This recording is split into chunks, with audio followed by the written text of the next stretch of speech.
are you, Vods? HK7335 here. You ever had one of those mornings? Well, I'm having mine. Is it Monday? No, actually it's not. It's Wednesday. Okay, so we were supposed to stream on Facebook this morning, and that didn't happen um, because Facebook is quite convoluted. Every other place I've ever tried to stream to has been easy, but Facebook was very challenging and obviously going to require a bit more research than we thought.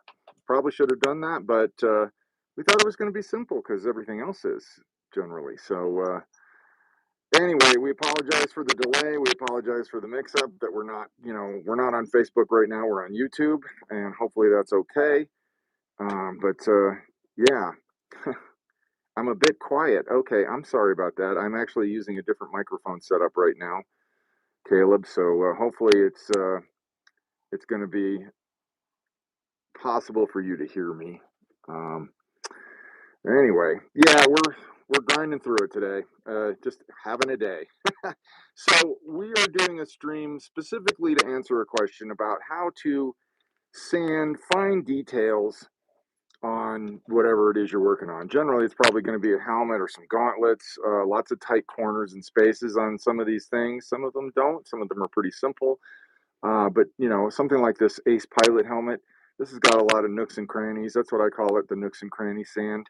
I use a variety of tools to do that.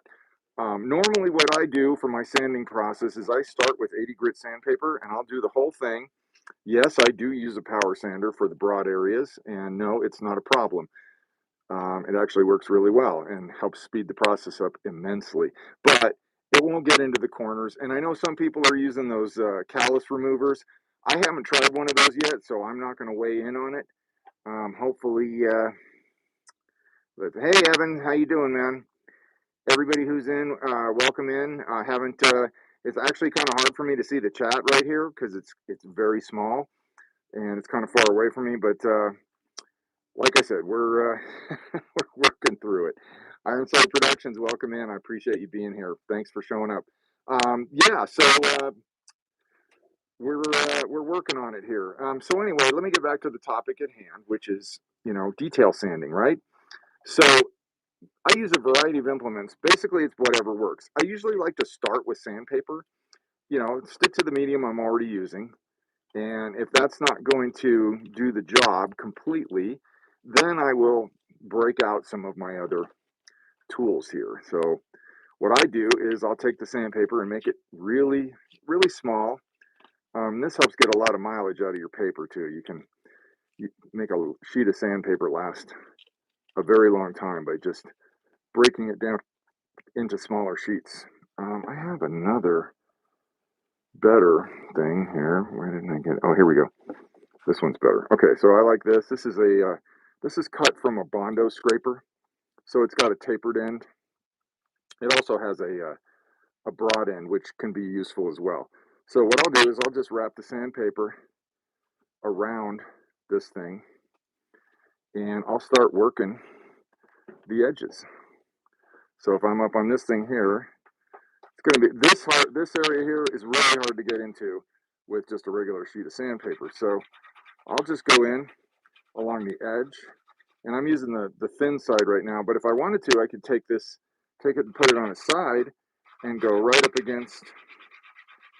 I'm hitting two surfaces right now. I'm hitting this surface here, right here, and I'm, this high surface, and I'm also getting into the corner. So you just got to work it.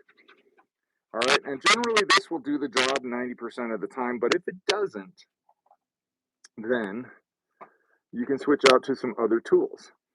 One tool that I have become very fond of for sanding is a chisel, because it's sharp. You don't have to put a lot of force in, because when you're sanding, what you're really trying to do is get the high spots knocked down. You're not going to be able to get into the valleys. When you 3D print something, you're basically layering pieces of spaghetti on top of each other into a shape. Okay, so there's going to be little low areas, little valleys, and sometimes if it doesn't lay perfectly straight, you're going to get a little peak. So what we're trying to do is get all the peaks knocked down.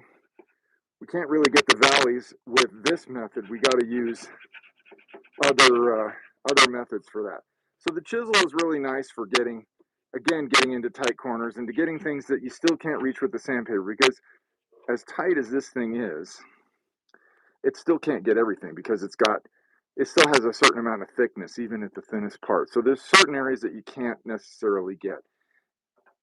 And so that's where this comes in handy. Additionally, if you don't want to use the chisel because it's too big and you're really working on something small, like say, for instance, the detail on this gauntlet here, then I go to my files. Now this one's really nice because it has a flat end on it and can be used in the same way as Ramser. You got too many handles, bro. It's hard to keep track of them, but welcome in, buddy. Glad you could make it. All right, so you can use this like a chisel as well. You can get up. What's nice about this is you can get up along these, these contours and these, these sharp details. You can also, so this is this file. You can get these file kits. I highly recommend getting yourself a little, they're called jeweler's files sometimes, but they're just small files, and they come in a variety of shapes. I think this might actually be two different kits. But they've got one that's this one's kind of like a spear, and they have a variety of fineness. So my favorite files are the one I was just using, and then this one, because it's kind of, you're not going to be able to see it, but it's almost like a pie shape or a keyhole shape, and it's got good. It's pretty rough. Okay, it's not super rough. It's still a very fine file, but it's going to do a lot more work in less time. So I like this one for getting into tight details. So you can use your file, just get in here and get up into the corners. And once you're satisfied with what you got, just go in with a brush, or you can use something else, even the file itself, and just kind of any debris that might be there or dust, just make sure you wipe it out.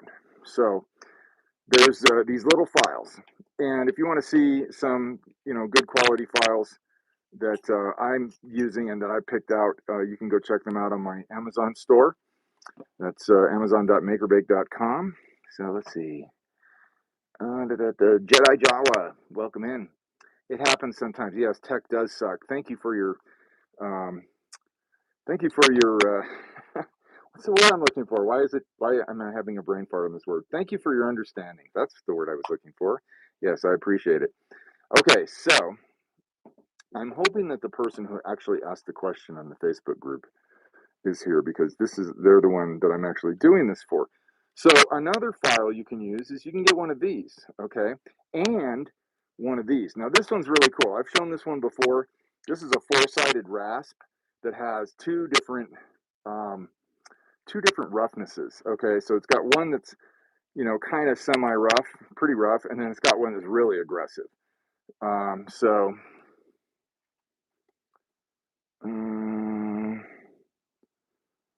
install padding in Beskar Gunny. Did he buy a kit or?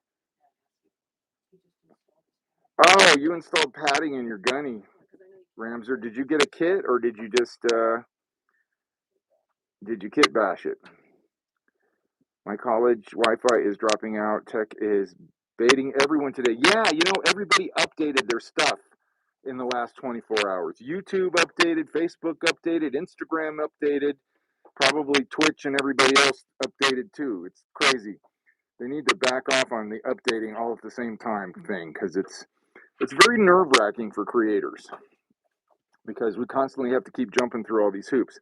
So anyway, the rasp is great for, like, if you've got any supports left behind, and you want to get this knocked down quick, this will actually work better than sanding.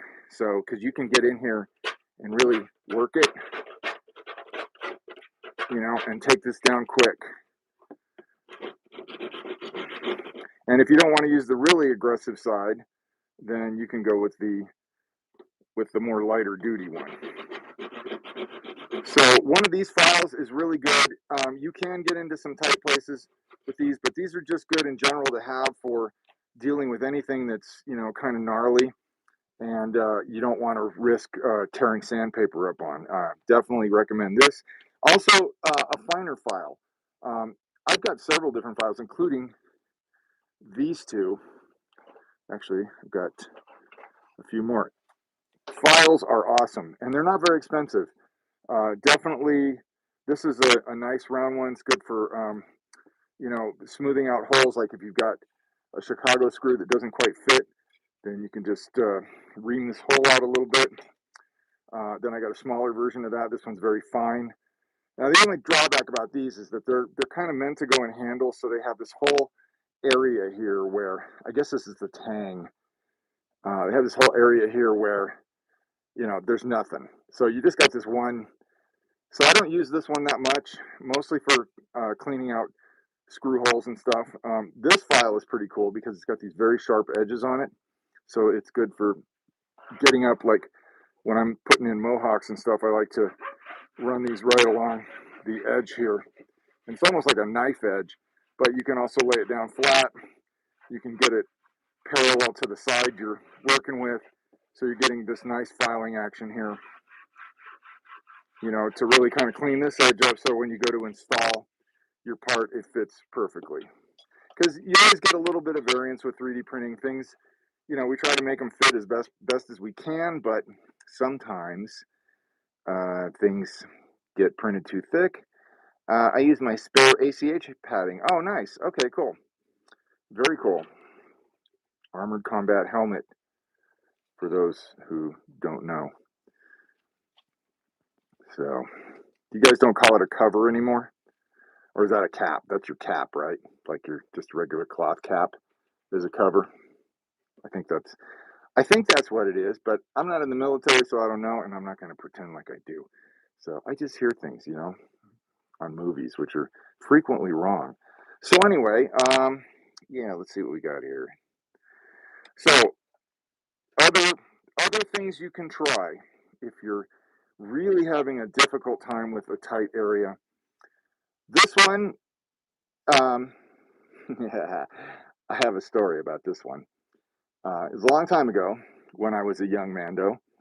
I was working on a model kit with a chisel bladed X-Acto, and I don't know if I've told this story before, but I was trying to pry open the primary hull of a Starship Enterprise model that had been glued together and done badly. So I was basically taking it apart. I think I wanted to put lights in it, was what I was hoping to do. So, I was using this thing and I wasn't paying attention, and I was trying to pry it apart with this chisel thing, and it slipped and went right into my hand. Okay, so you got to be careful with these.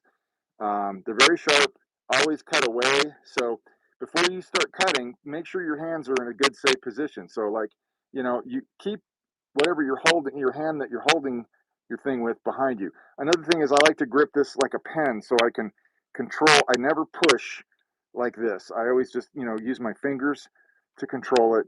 And you can, again, you can use this for, getting stuff off that doesn't need to be there. You can get up under here. So see, it's jumping a little bit, but I'm just pushing with my fingers.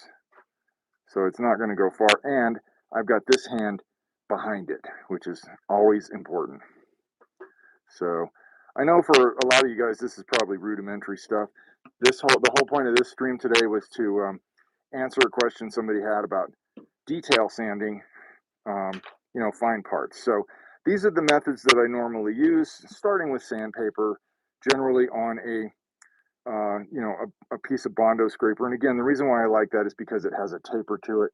It's kind of like almost like a spatula. And then you just cut a section out of it about that wide.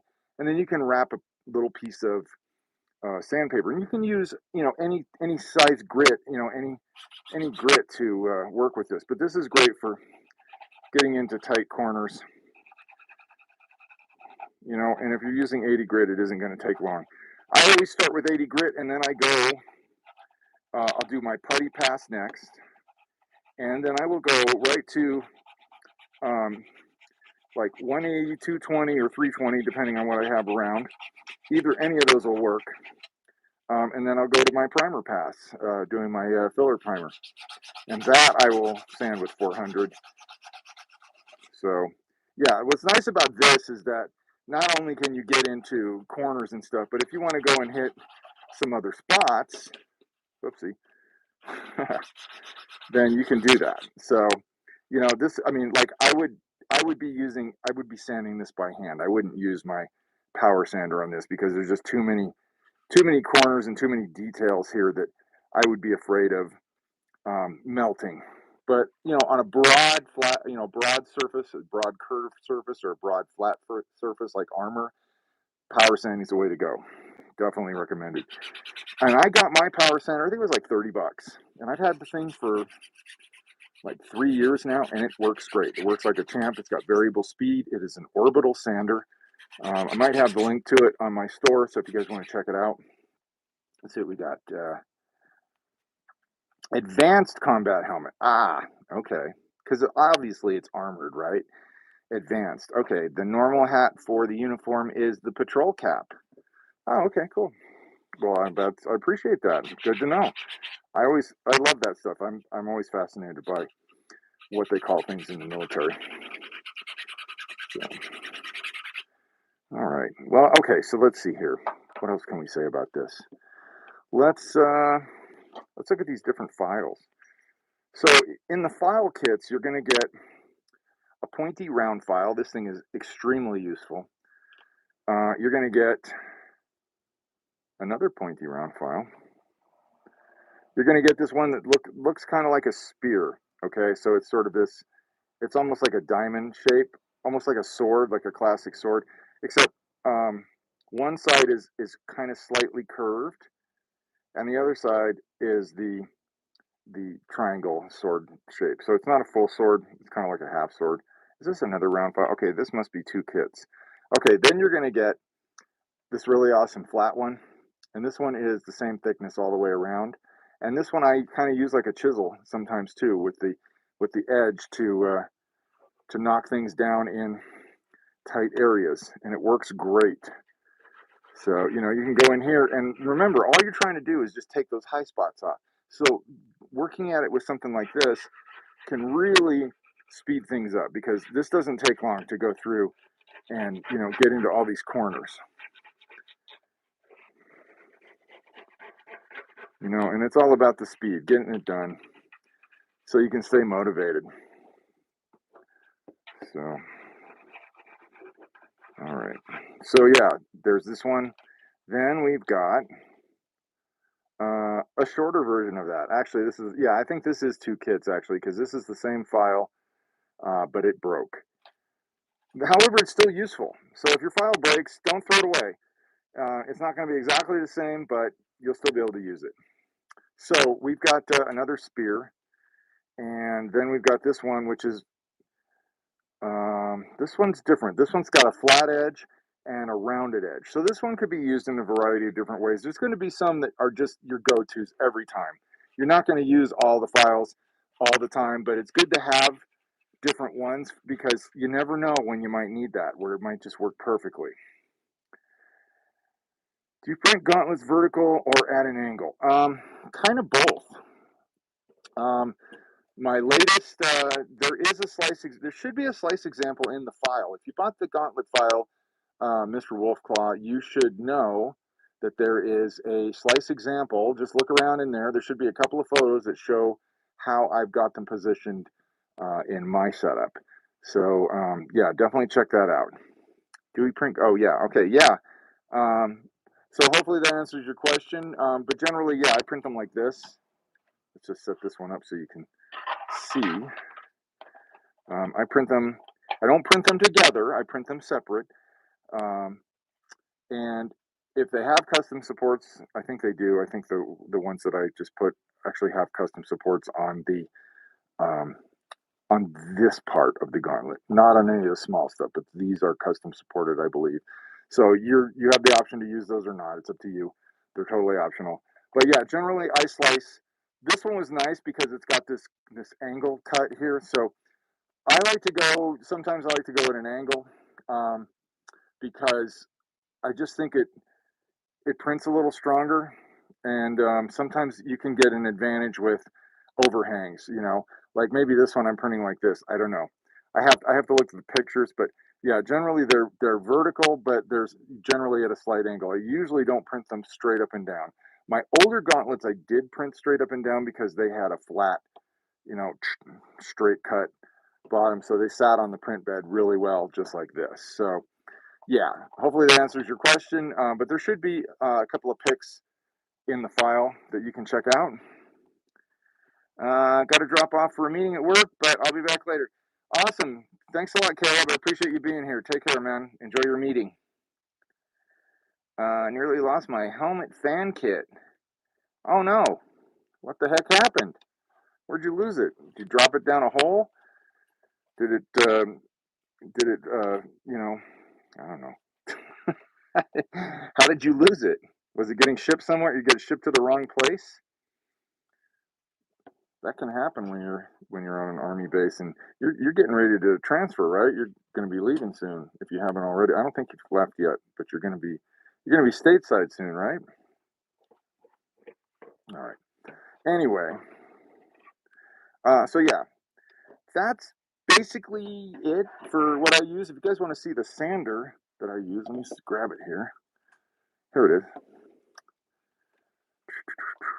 This is it.